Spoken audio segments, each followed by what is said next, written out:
कोणी केलं असेल तर ते आदरणीय देवेंद्रजींच्या नेतृत्वात केलं गेलं.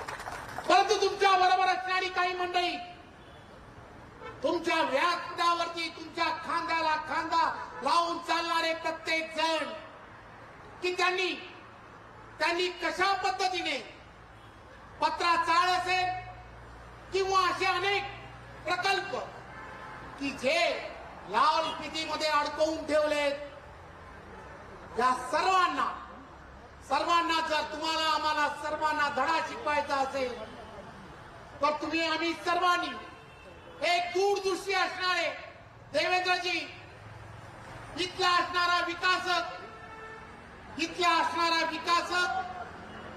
असणाऱ्या या इमारतींना, इथल्या असणाऱ्या भाडेकरूंना यांना कदाचित न्याय देऊ शकत नसेल तर त्यांच्यासाठी सुद्धा स्वतः त्याचा पुनर्विकास करावं आणि त्यासाठी सुद्धा योजना आणणारं दूरदृष्टी नेतृत्व जर कोण असेल तर ते आदरणीय देवेंद्र फडणवीस आहेत, हे आपण सर्वांनी लक्षात घेतलं पाहिजे. देवेंद्रजींच्या नेतृत्वात महाराष्ट्र एक वेगळ्या दिशेने जाताना दिसतोय. ओला दुष्काळ, सुका दुष्काळ, हे संकट, या आसमानी संकटाला तुम्हाला आम्हाला सर्वांना जेव्हा फेस करावं लागतं त्यावेळेला आदरणीय पंतप्रधान नरेंद्र मोदीजींच्या नेतृत्वामध्ये हा मराठवाडा असेल, पश्चिम महाराष्ट्र असेल किंवा हा सर्व भाग असेल की जो दुष्काळी होता, या सर्व दुष्काळी भागाला सुद्धा मराठवाडा ग्रीडच्या माध्यमातून या सर्वांना जोडणं, प्रत्येक गावन खेड दुष्काळग्रस्त आहे, या सर्व खेड्यापाड्यांना सुद्धा पाण्याने जोडणं, तिथे असणाऱ्या शेतकऱ्यांची असणारी भूक ही लक्षात घेऊन त्यांना सर्वांना तिथली असणारी जमीन सुजलाम सुफलाम झाली पाहिजे, हे स्वप्न महाराष्ट्रातील असणारं महायुतीचं सरकार पाहत आहे आणि त्यामध्ये पावलं उचलत आहे. आणि म्हणूनच आज संपूर्ण महाराष्ट्र आदरणीय देवेंद्रजींच्या नेतृत्वामध्ये एक वेगळ्या पद्धतीने प्रत्येक क्षेत्र, मग ते औद्योगिक क्षेत्र असेल, या औद्योगिक क्षेत्रामध्ये प्रत्येक उद्योजकाला, देशात विदेशातील असणाऱ्या प्रत्येकाला असं वाटतंय की महाराष्ट्रात येऊन आपले उद्योग धंदे थाटावेत, उद्योगधंदे सुरू करावेत. आणि म्हणूनच संपूर्ण देशामध्ये एफडीआयची जेवढी गुंतवणूक होते त्यापेक्षा जास्त गुंतवणूक फक्त महाराष्ट्रात व्हायला सुरुवात झाली. याचं कारण एक दूरदृष्टी नेतृत्व, एक खिडकी योजना, पारदर्शकता, एक चांगलं नेतृत्व की जे युवकांसाठी असं विचार करताय की प्रत्येक युवकाच्या हाताला काम मिळालं पाहिजे.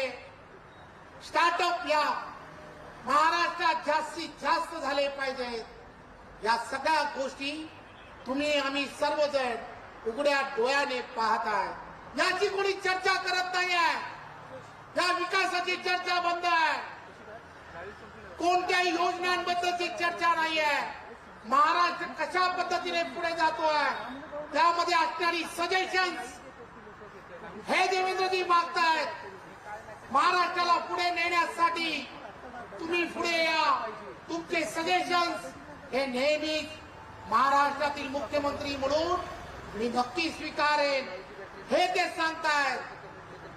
परंतु तुम्हाला नक्की काय हवंय? महाराष्ट्र हा प्रत्येक क्षेत्रामध्ये पुढे गेला पाहिजे की अडथळ्यांची शर्यत, की अडथळ्यांच्या शर्यतीमध्ये हा महाराष्ट्र अडकला पाहिजे हे तुम्ही ठरवलं पाहिजे. हा मोर्चा महाराष्ट्रातील जनतेची दिशाभूल करणारा असा हा मोर्चा आहे. या मोर्चाला आपण सर्वांनी विरोधकांचा मोर्चा समजू नका. महाराष्ट्राला गतिमान करणं, हे ज्या वेळेला महायुतीचं सरकार विचार करताय त्यावेळेला काही एनजीओज मोठ्या प्रमाणामध्ये महाराष्ट्र असेल, देश असेल, या देशामध्ये मोठ्या प्रमाणामध्ये फंडिंग करून या एनजीओच्या माध्यमातून अशा काही मंडळींना खत पाणी घालण्याचा प्रयत्न करतायत. आणि ही सगळी मंडळी जी आज मोर्चाचं नेतृत्व करतायत, यांना जर तपासून पाहिलं तर लक्षात येईल की तुम्हाला यामध्ये सुद्धा कुठेतरी वाजे असेल.